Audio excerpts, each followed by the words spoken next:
자, 오늘 함께 볼 말씀은요, 사무엘상 13장 5절부터 15절까지 말씀입니다. 사무엘상 13장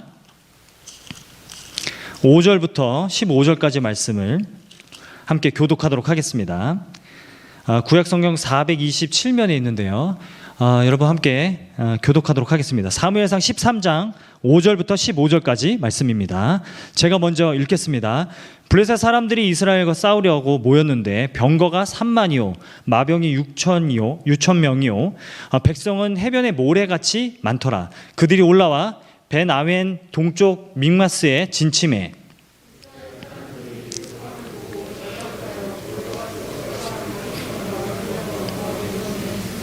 어떤 히브리 사람들은 요단을 건너 갓과 길라 땅으로 가되 사울은 아직 길갈에 있고 그를 따른 모든 백성은 떨더라.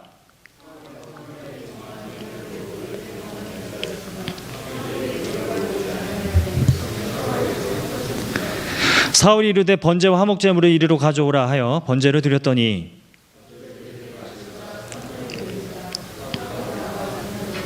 사무엘이 이르되 왕이 행하신 것이 무엇이냐 하니 사울이 이르되 백성은 내게서 흩어지고 당신은 정한 날에 오지 아니하고 블레셋 사람은 믹마스에 모였으므로 내가 보았으므로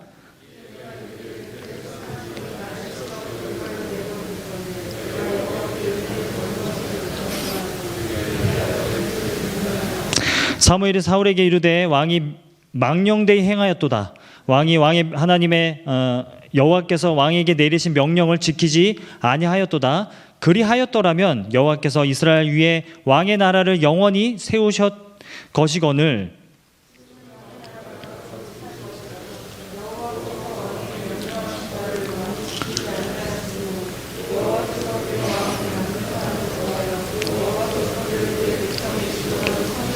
네, 함께 읽겠습니다. 사무엘이 일어나 길갈에서 떠나 베냐민 기브아로 올라가니라. 사울이 자기와 함께한 백성의 수를 세어보니 600명 가량이라. 아멘. 오늘 양심이 사라진 시대라는 제목으로 여러분과 함께 말씀을 나누도록 하겠습니다. 제가 얼마 전에 오랜만에 새벽에 이제 헬스장을 갔습니다. 헬스장을 갔는데 헬스장을 딱 제가 새벽에 딱 들어서니까 헬스장 여기저기에 막 그 쓰다 남은 그 수건들이 막 이렇게 널려져 있었고, 그리고 막 운동기구들이 막 여기저기 막 널려져 있고, 그리고 어떤 사람은 또 그 레드부스 캔을 또 먹고 거기 그 운동기구 위에 딱 올려놓고 갔더라고요. 그걸 보면서 제가 어떤 생각이 들었냐면, 와, 진짜 양심이 없다라는 생각을 좀 했습니다.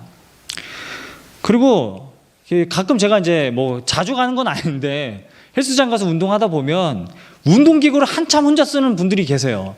거기서 뭐 별걸 다 해요. 막 카톡도 보내고 괜히 누워있는 것 같고. 그래서 운동기구 하나를 막 20분, 30분 막 그렇게 붙잡고 있는 사람들을 보면은 와, 진짜 양심이 없다라는 생각이 들기도 합니다. 여러분, 또 도서관 가면요, 꼭 그런 사람도 있잖아요. 자리 맡아 놓으려고 괜히 안 보는 책 가져와가지고 안 보는 책 거기다 막 여러 개 막 꽂아놓고 그렇게 자리 맡는 사람들을 보면은 와, 진짜 양심이 없다 그런 생각도 들고요. 요즘 제가 이제 카페를 가게 되면은 카페에 이제 자리를 이렇게 넓게 잡으려고 가방을 2개씩 들고 오는 분들이 계시더라고요. 그래서 저쪽에 하나 놓고 이쪽에 하나 놓고 그렇게 넓게 이제 쓰시려고 하는 그런 분들 보면은 와, 진짜 양심이 없다라는 생각을 하게 됩니다. 여러분, 뉴스를 보면 더 기가 찹니다. 코로나 확진이 되었음에도 불구하고 여행을 가서 수십 명에게 피해를 준 그런 사람들의 기사를 보게 되면 참 양심이 없다라는 생각을 해요. 어린아이가 자꾸 울고 귀찮게 한다고 해서 어린아이를 학대하고 또 그렇게 살인하는 그런 사건들을 보면 정말 양심이 살아있는가 이런 생각도 하게 되고요. 그리고 수사 과정이 너무 괴롭다고, 이럴 줄 알았으면 괜히 죽였다고 말한 고유정 사건 뭐 이런 것들 보면 그렇고, 요즘에 청문회나 뭐 드라마 보면 그냥 양심은 그냥 액세서리로 여기는 사람들이 굉장히 많은 것 같다라는 생각을 하게 됩니다.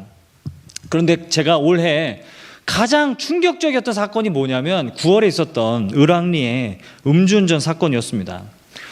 음주운전 사고가 났는데, 그래서 오토바이를 타고 그 음식을 배달하던 분은 그 자리에서 즉사했는데, 음주운전을 낸 사람이 구급차를 부르기 전에 변호사에게 먼저 전화했다라는 그 기사 내용을 보고 너무 화가 났습니다.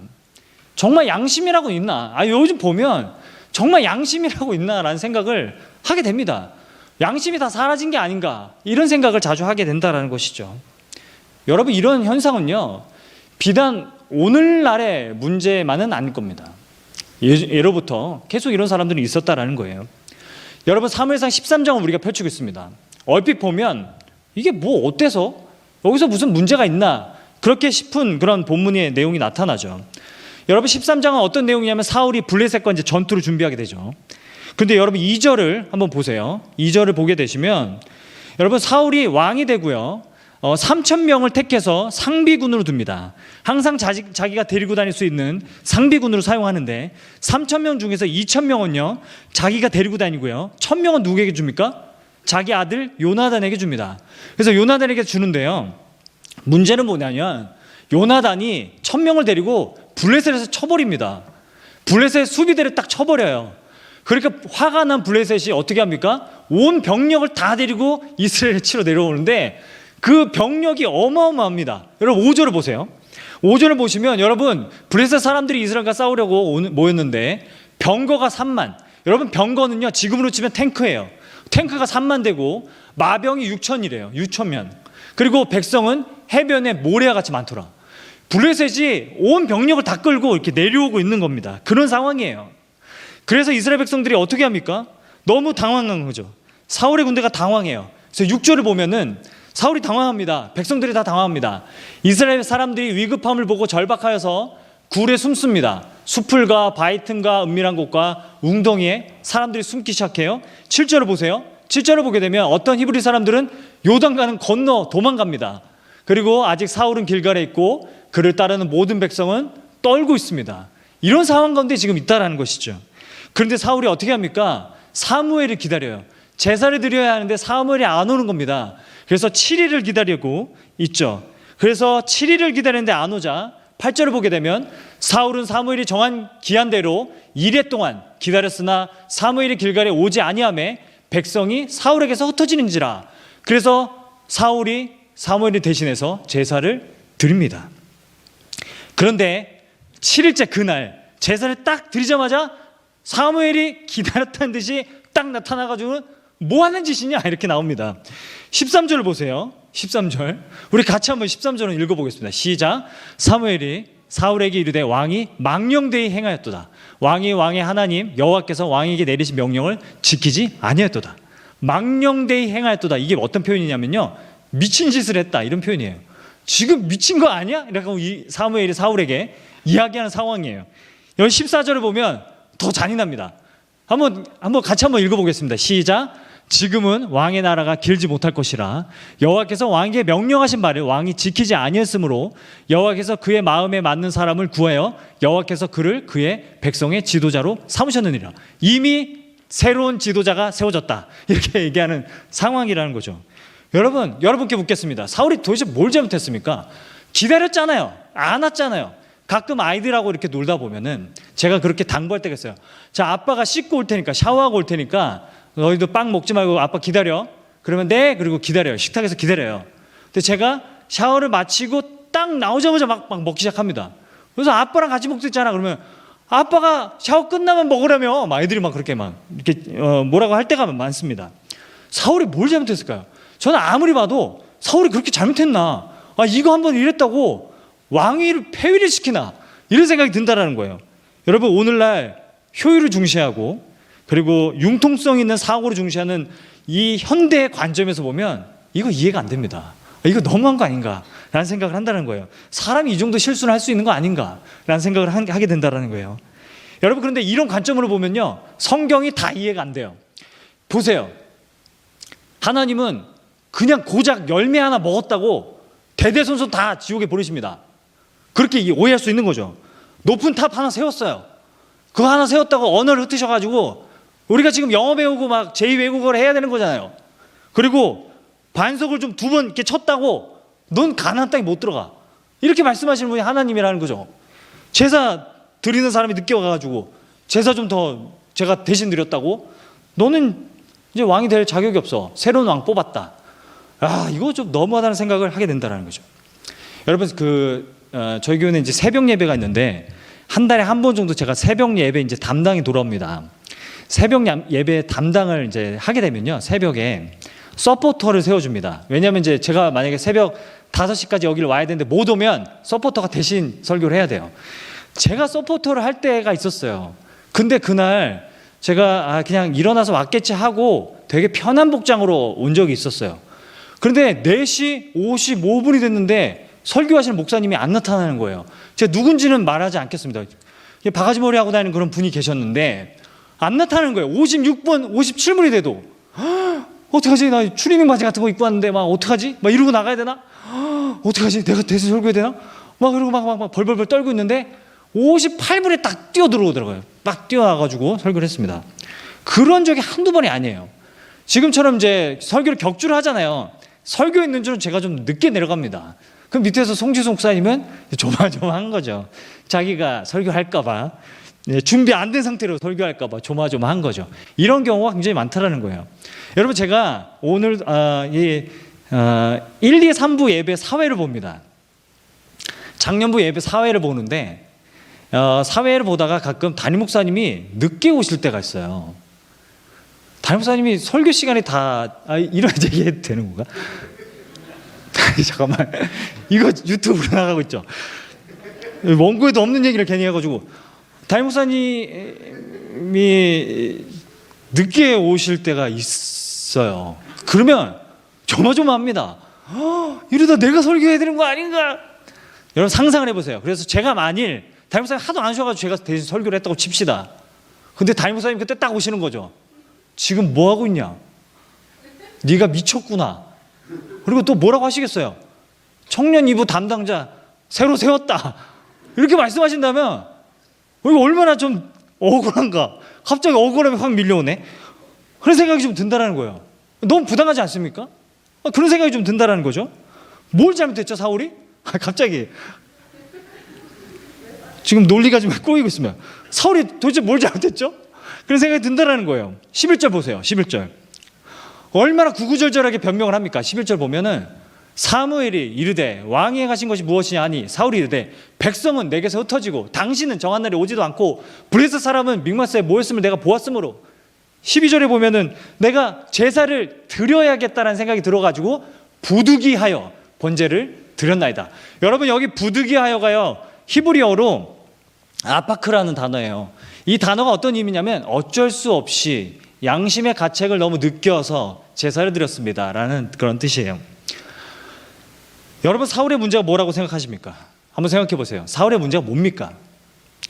제사장도 아닌데 감히 제사를 드려서? 월권 행위를 해서? 여러분, 그런데 그 다음 장만 넘겨도 사울이 제사를 드립니다. 다윗은요 제사를 드려요. 솔로몬도 제사를 드려요.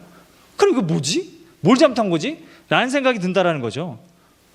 근데 나중에 사울에게는요 3가지 문제가 있음을 제가 본문에서 발견했습니다. 3가지 문제가 있습니다. 첫 번째는 사울은 사무엘과의 약속을 어겼습니다. 여러분 10장 8절을 보면 우리가 그냥 지나쳤을 텐데 10장 8절을 보면 여기 함께 읽겠습니다. 시작. 너는 나보다 앞서 길가로 내려가라. 내가 내게로 내려가서 번제와 화목제를 드리리니 내가 내게 가서 내게 행할 것을 가르칠 때까지 7일 동안 기다리라. 이렇게 약속을 했습니다. 사울은요 사무엘의 약속을 지키지 않았어요.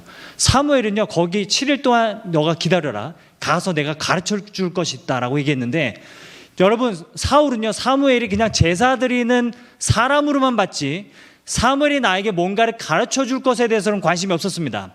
사울이요 사무엘을 어떻게 여겼습니까? 제사 드리는 그냥 기능으로만 보고 수단으로만 여기고 있었다는 것을 볼 수가 있다는 것이죠. 두 번째 문제가 뭡니까? 사울은 하나님과의 약속을 어깁니다. 여러분, 하나님이 사울을 왜 왕으로 세우셨습니까? 그것은 이스라엘 백성들이 곤란한 상황 가운데 닥칠 때 너는 대신 부르짖으라, 이렇게 왕으로 세우셨거든요. 그런데 오늘 본문에서 사울이 부르짖는다는 표현이 없어요. 하나님 앞에 부르짖거나 간구하거나 은혜를 구하는 그런 내용이 나타나지 않습니다. 그냥 어떻게 합니까? 제사를 해치워버리죠. 마치 기우제를 드리거나 아니면 개업을 앞두고 고사를 드리는 것처럼 그냥 전쟁을 해야 되니까, 빨리 전쟁을 해야 되니까 형식적으로 그렇게 제사를 해치워버리는 모습을 지금 보여주고 있다는 것이죠. 하나님께 간구하거나 도움을 구하는 모습이 없다라는 거예요. 약속을 어겼습니다. 그런데 여러분, 세 번째, 사울의 문제 중에서 가장 심각한 것은요 그 다음 행동입니다. 우리 15절 말씀을 다 같이 한번 읽어보도록 하겠습니다. 같이 한번 읽겠습니다. 시작. 사무엘이 일어나 사울이 자기와 함께한 백성의 수를 세어보니 600명 가량이라. 여러분 14절 다음에 15절이 나오는데 사울이 지금 어떻게 합니까? 사무엘이 너는 지금 망령되이 행했다. 어떻게 너가 그럴 수 있냐? 하나님의 명령을 너가 어겼다. 하나님께서 새로운 왕을 세우셨다. 이렇게까지 얘기했는데 사울은 그 다음 행동이 뭡니까? 전혀 아랑곳하지 않습니다. 그냥 뭐합니까? 자기 병력이 얼마나 남았는지를 세고 있습니다. 600명 남았구나. 이걸 세고 있다는 거예요. 뉘우침이 없습니다. 자기를 돌아보는 일이 없다는 거죠. 그냥 이걸 통해서 그냥 사울의 모습을 보여주고 있는 겁니다. 뉘우침이 없어요. 자기에게 뭔가 잘못되었구나. 내가 잘못 살아가고 있구나. 이런 뉘우침이나 회개나 돌이킴이 없다는 것이죠. 여러분 여기서 알 수 있는 것이 무엇이냐 이것입니다. 여러분 주변 사람들을 도구나 수단으로 보기 시작하면요. 주변 사람들이 수단으로 보이고 도구로 보이기 시작하면 그것은 양심이 무뎌지고 있다는 증거가 된다라는 것이죠. 이것을 우리들에게 말씀한다라는 거예요. 여러분 사울은 부르심의 목적을 잃어버렸습니다. 하나님이 왜 왕으로 부르셨는지 왜 세우셨는지 잊어버렸습니다. 인생의 분명한 목적을 잊어버리자 사울의 눈에는 주변 사람들이 다 수단과 도구로만 보이는 겁니다. 사무엘 쟤는 제사 드리려면 필요하지. 백성들 전쟁하려면 필요하지. 하나님 전쟁할 때 도움을 구해야 되려면 필요하지. 다 수단과 도구로만 사울이 보기 시작했다는 것을 보여주고 있다는 것이죠. 사울은요 자신을 돌아보고 뭐가 문제인지를 뉘우치는 게 없습니다. 사울의 인생을 보면 뉘우침이 없습니다. 진정한 뉘우침이 없다는 거예요. 그저 내 목적을 이루는데 무엇이 필요할까만 생각하고 있는 골몰하고 있는 그 모습이 사울에게서 보이고 있다는 것이죠. 설교 준비하면서 제가 2권의 책을 읽었습니다. 첫 번째 책은 양심이란 무엇인가 이 책이에요. 히브리 대학 교수의 마틴 반 크레벨드가 쓴 책인데 거의 500페이지가 넘는 책이었는데 그냥 다 읽어버렸습니다. 아내가 설교할 때 그 책 다 읽고 이렇게 인용하는 거냐고 물어봐서 책을 막 아내한테 보여주고 막 밑줄 친 것도 막 보여주고 그랬습니다. 지금 가지고 나오려고 하는데 안 가지고 나왔어요. 이 책에서 말하는 게 뭐냐면 양심은요, 양심은 곧 도덕이 아니래요. 양심은 그냥 스토아 철학자들이 이야기하는 것처럼 양심은 그냥 내면의 목소리라고 합니다. 여러분 그냥 이런 거예요. 예를 들면 이런 거예요. 너 그렇게 살지 않기로 했잖아. 내면의 목소리가 들리는 거죠. 그게 양심의 기능이에요. 여러분 많이 느껴보셨을걸요. 예를 들어서 송지수 목사님은 죽어도 자기는 얼죽알아요. 그래서 맨날 아이스 아메리카노만 시켜요. 그런데 가끔은 따뜻한 차를 시킬 때가 있잖아요. 양심이 얘기합니다. 또 얼죽하잖아. 이렇게 얘기하는 것이 양심이. 이런 목소리는 아닐 거고 그런 거죠. 저는 자유로 해서 과속을 합니다. 과속을 하려고 페달을 밟으면 양심이 뭐라고 얘기합니까? 너 과속 안 한다고 했잖아. 이렇게 이제 양심이 말을 하기 시작하는 거죠. 밤 10시에 라면을 끓입니다. 뭐라고 양심이 얘기합니까? 너 저녁 먹었잖아. 넌 배고픈 게 아니다. 양심이 얘기한다라는 거죠. 그냥 이게 양심의 역할이라는 거예요. 그런데 여러분 중요한 게 있습니다. 양심은요 도덕적 가치와 함께 작동합니다. 양심은 도덕적 가치와 함께 작동을 해요. 그래서 사람들마다 어떤 도덕적 가치관이 있느냐에 따라서 이렇게 양심의 가책을 느끼기도 하고 저렇게 양심의 가책을 느끼기도 하는 것입니다. 국방의 의미로 예를 들어보겠습니다. 어떤 사람은 국방의 의미를 지키지 않으므로 양심의 가책을 느낍니다. 내가 군대 가야 되는데 군대 안 가고 있으면 양심의 가책을 느낍니다. 그런데 양심적 병역 거부자들은 내가 군대를 가는 것을 통해서 오히려 양심의 가책을 느낀다라는 거예요. 왜 이렇게 다를까요? 왜 이렇게 다른 걸까요? 양심은 도덕적 가치와 함께 작동하기 때문이라는 것이죠. 여러분 충격적인 사실이 하나 있는데 뭐냐면 히틀러도요 정말 많이 양심의 가책을 느끼는 사람이었대요. 히틀러가 600만 명의 유대인들을 학살했잖아요. 그런데 600만 명의 유대인들을 학살할 때는 양심의 가책을 안 느꼈는데 평소에 자기가 다른 사람들에게 공정하게 대우하지 못한 것에 대해서는 그렇게 양심의 가책을 많이 느낀 사람이었대요. 히틀러가 한 말들 중에서 유명한 말이 있습니다. 나는 그래도 암살 같은 짓은 안 했다. 여러분 이게 말이 됩니까? 600만 명을 죽여놓고 그거에 대해서는 양심의 가책을 느끼지 않고 그래도 나는 암살 같은 짓은 안 했다. 이게 말이 되냐는 거예요. 여러분 사람들이 선택적으로 양심의 가책을 느낀다는 거예요. 당신 옆에 소시오패스라는 책을 또 읽었어요. 하버드대 의학 교수 마사 스타우트가 쓴 책인데, 소시오패스가 뭐예요? 여러분, 뇌 뇌내폐질의 그 감정 자극하는 부분이 이제 변형된 거잖아요. 수많은 정신질환 중에 유일하게 증상이 있는데요, 불편함이 없는 유일한 증상이 소시오패스래요. 소시오패스는 증상이 있는데 불편함이 없어요. 그래서 소시오패스들은 삶에 만족한대요. 그렇게 사는 게 만족합니다. 두려움이 없습니다. 겁이 없습니다. 죄책감을 잘 느끼지 못합니다. 그러니까 만족하는 거예요. 그래서 소시오패스들은요, 굉장히 매력적으로 보인대요.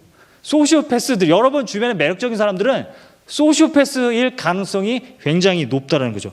난가? 막 그러지 마세요. 매력적이지 않아. 여러분, 소시오패스가 왜 매력적으로 보이는 줄 아세요? 굉장히 과감하거든요. 결단력 있어 보이거든요. 전혀 죄책감 없이 수십 명을 다 해고시켜버립니다. 전혀 마음의 부담 없이 사람들을 다 정리합니다. 관계를 끊어버립니다. 그런 일을 할 수 있는 게 소시오패스라는 거예요. 그래서 열등감이 심한 사람들이 이 소시오패스의 먹잇감이 된대요. 열등감이 심한 사람들이 소시오패스들에 굉장히 열광하고 그리고 끌리는 그런 경우가 있다고 합니다. 저는 책을 읽으면서 느낀 점이 있었어요. 그게 뭐냐면, 사이코패스는요, 주로 혼자 단독적으로 범행을 저지르잖아요. 소시오패스는요, 집단을 이루어서 사람들을 이용해서 범죄를 일으킵니다. 혼자 안 움직여요. 왜냐하면 그래서 다른 사람들이 많거든요. 주변에 아무런 죄책감도 느끼지 못하고 가짜 얘기를 지어내거나 험담하거나 모함하는 사람이 있으면, 여러분 그 사람은 죄책감이나 두려움을 느끼지 못하고 지금 희열을 느끼고 있는 겁니다. 그 일에. 여러분, 이런 사람들이 유일하게 두려워하는 게 뭔지 아세요? 그건 뭐냐면, 자기 목적을 이루지 못하게 되지 않을까, 자기가 손해보지 않을까, 이것만 유일하게 두려워한다라고 합니다. 소시오패스는 양심이 제대로 작동하지 않아요. 그냥 자기 손해와 자기 상처에 대해서만 분노할 뿐이라고 합니다. 어쩌다 어른에서 이 김경인 교수님이 한 말이 있어요. 소시오패스는 용건 없이 말 거는 것을 굉장히 싫어한다고 합니다. 전화해가지고 용건 없이 그냥 말 걸고 용건 없이 전화하는 것을 굉장히 싫어한다고 그래요. 그토록 목적 중심이라는 것이죠. 여러분, 우리는 어떻게 살고 있습니까? 우리 모습은 어떻습니까? 사울처럼 우리도 부득이하여라고 이 말을 달고 살아가지 않습니까? 여러분, 사울의 말에는 내가 없습니다. 그의 변명을 다시 한번 보십시오. 11절을 다시 한번 보십시오. 당신은 오지 않고 백성은 흩어지고 블레셋은 당하고 하나님께는 제사를 드려야 할 것 같고, 내가 없습니다. 나는 뭘 잘못했고, 내가 뭘 부주의했고, 나는 뭐가 부족하고, 이게 없어요. 잘못되었다라는, 내가 틀릴 수도 있을 거라는 그런 가능성에 대한 뉘우침이 없다라는 거죠. 회개가 없다라는 거죠. 여러분, 어쩌면 우리도 말씀 앞에서 자신을 돌아보는 게 아니라, 말씀을 듣고 돌아서면 내 수중에 병력이 얼마나 있는가, 내 수중에 돈이 얼마나 있는가, 나에게 사람이 얼마나 있는가, 이것만 따지며 살아갈 수 있다라는 것입니다. 여러분, 성경은요, 양심의 화인을 맞은 사람들이 있다라고 이야기합니다. 디모데전서 4장 2절 말씀인데요, 우리 디모데전서 4장 2절 말씀을 우리 같이 한번 읽어보도록 하겠습니다. 1, 2절을 같이 한번 읽겠습니다. 시작. 그러나 성령이 밝히 말씀하시기를 후일에 어떤 사람들이 믿음에서 떠나 미혹하는 영과 귀신의 가르침을 따르리라 하셨으니, 자기 양심이 화인을 맞아서 외식함으로 거짓말하는 자들이라. 여러분, 양심의 화인을 맞았다는 뜻은 불로 달군 쇠로 지졌다는 겁니다. 여러분, 불로 달군 쇠로 지지면 지진 부분은 무감각해지죠. 통증을 느끼지 않아요. 양심의 가책을 느끼지 않아요. 그런데 다른 부분은 양심의 가책을 느낀다라는 겁니다. 선택적으로 양심의 가책을 느낀다라는 겁니다. 이게 양심의 화인을 맞은 상태라는 거예요. 많은 사람들이 망가진 양심으로 살아갑니다. 자기 양심이 고장난지 모르고 그냥 살아간다는 거죠. 그래도 양심의 가책은 느끼니까 나 괜찮아, 나는 양심적인 사람이야, 이렇게 살아가는데 다른 사람들을 볼 때는 정말 소시오패스처럼 그렇게 살아가는 사람들이 많다는 것이죠. 여러분, 이런 시대를 우리가 어떻게 살아가야겠습니까? 니체가 뭐라고 얘기했냐면, 양심은 장애물이다, 양심은 그냥 다 없애버려야 된다고 얘기했고, 히틀러는 양심은 그냥 유대인들이 만들어낸 단어일 뿐이다, 양심을 그냥 세상에서 제거해버릴 것이다, 그렇게 얘기했습니다. 여러분, 이 시대는요, 양심이 사라진 시대가 아니라 선한 양심이 사라진 시대입니다. 양심이 다 사라진 게 아니라 양심은 있는데 선한 양심이라고는 다 사라져버린 시대라는 거예요. 그래서 선택적으로 양심이 작동하고 있는 거예요. 회사에서 횡령을 하죠. 그리고 쓰레기 버리는 일에는 양심의 가책을 느낍니다. 여러분, 교통사고를 내요. 사람을 치고도 내가 사람을 다치겠다는 것에는 양심의 가책을 못 느껴요. 내가 음주운전한 거에 대해서만 양심의 가책을 느끼죠. 고양이를 발로 찬 거에 대해서만 양심의 가책을 느끼죠. 그러니 이런 사람들이 선택적으로 양심의 가책을 느끼면서 그래도 내 양심적인 사람이야, 이렇게 살아가는 경우가 많다라고 하는 것이죠. 성경은 선한 양심과 악한 양심을 구분합니다. 히브리서 10장 22절, 이 말씀도 우리 같이 한번 읽어보도록 하겠습니다. 시작. 우리가 마음의 뿌림을 받아 악한 양심으로부터 벗어나고 몸은 맑은 물로 씻음을 받았으니 참 마음과 온전한 믿음으로 하나님께 나아가자. 뭐라고 말씀합니까? 하나님께서 우리를 악한 양심에서 건져주셨으니 우리가 온전한 마음으로 하나님 앞에 나아가자, 이렇게 말씀하고 있다는 거예요. 시편 26편 2절에서도 여호와여 나를 살피시고 나를 시험하사 내 뜻과 내 양심을 단련하소서. 여러분, 양심이 살아 계십니까? 그냥 뭔가 양심의 가책을 느낀다고 여러분 양심적으로 살아간다고 생각하십니까? 양심을 단련해야 됩니다. 하나님 말씀으로, 말씀 앞에서 단련해야 된다는 것이죠. 여러분, 양심적으로 그냥 나는 양심적으로 살아가고 있어 라고 생각하는 사람들이 얼마나 위험한 줄 아십니까? 성경은 보지도 않고 양심이 시키는 대로 사는 게 얼마나 위험한지 아십니까? 하나님의 뜻은 모르는데 하나님이 시키는 것 같아, 하나님의 말씀하시는 것 같아, 이렇게 말하고 사는 게 얼마나 위험한 줄 아십니까?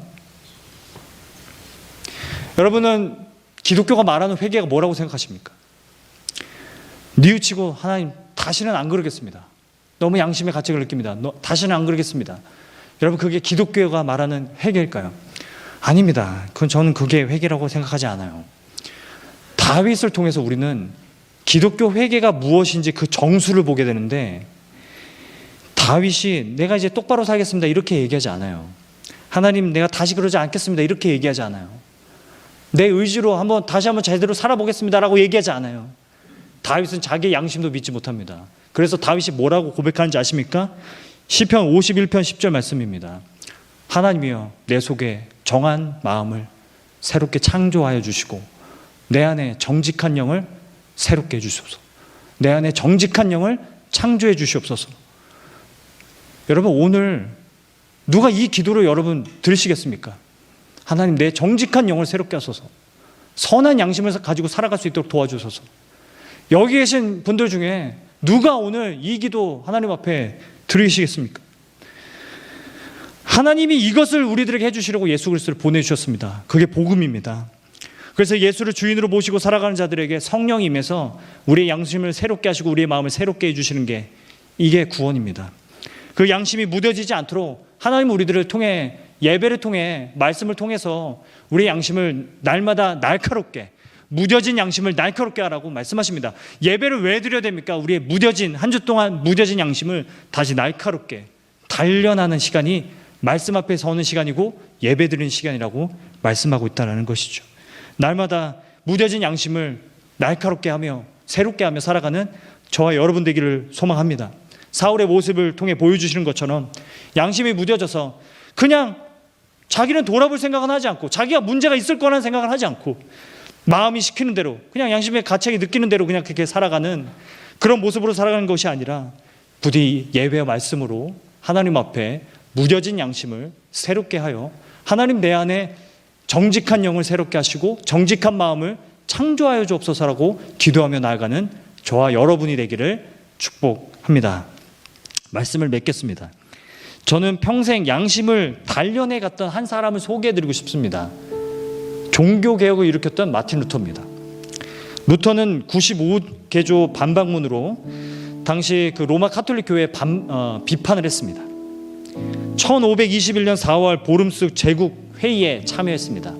재판을 받았습니다. 신성 로마 제국 황제 카를 5세가 몸소 참석한 재판이라고 합니다. 루터에게 말했습니다. 너의 주장을 철회해라. 그럼 용서해 주겠다. 그냥 내 주장이 아니라고만 얘기해라. 그럼 용서해 주겠다. 루터가 24시간을 좀 달라고 했습니다. 하루만 시간을 주십시오.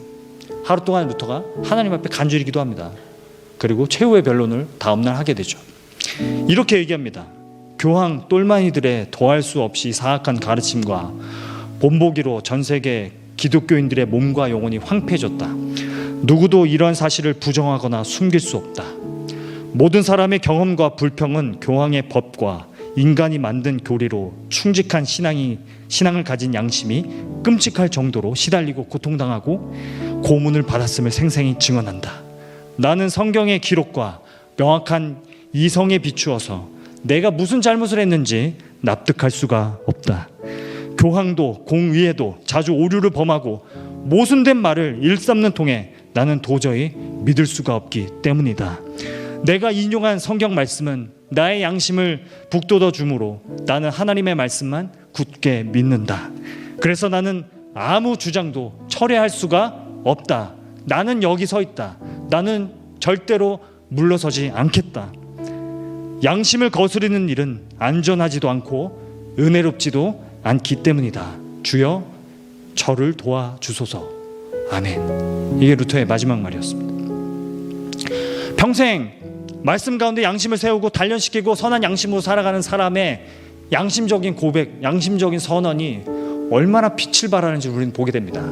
그런데 이 시대는 자기 양심이 얼마나 괴물처럼 흉측하게 일그러지고 고장나고 얼마나 변질되었는지는 알지 못하고 그래도 난 양심이 살아있어라고 생각하며 살아가는 사람들 뿐이라는 것이죠. 예배는 약속입니다. 예배는 무뎌진 양심을 날카롭게 연단하는 시간입니다. 온라인이든 오프라인이든 아마 이제 2단계가 올라갈 것 같습니다. 여러분 시간을 지키십시오. 여러분 어디서든 시간을 지키십시오. 하나님 앞에 예배하십시오. 우리는 고백해야 됩니다. 하나님 주인이라고 말씀 앞에 세워야 됩니다. 우리 자신을 세워서 우리 양심이 무뎌지지 않도록 해야 됩니다. 여러분 그냥 마음의 가책이 느껴진다고 그게 다 선이 아니라는 거예요. 우리는 계속해서 양심을 단련시켜야 하는 줄을 믿습니다. 양심이 왜곡되지 않으려고 말씀으로 자신을 연단하지 않으면서 하나님의 말씀하시는 것 같아 라고 짓거리며 살아간다면 누가 그 사람을 신뢰할 수 있겠습니까? 저와 같은 목회자들도 얼마나 삐뚤어진 양심으로 살아갈 위험이, 유혹이 얼마나 많은지 여러분 모르실 겁니다. 말씀은 양심을 찌릅니다.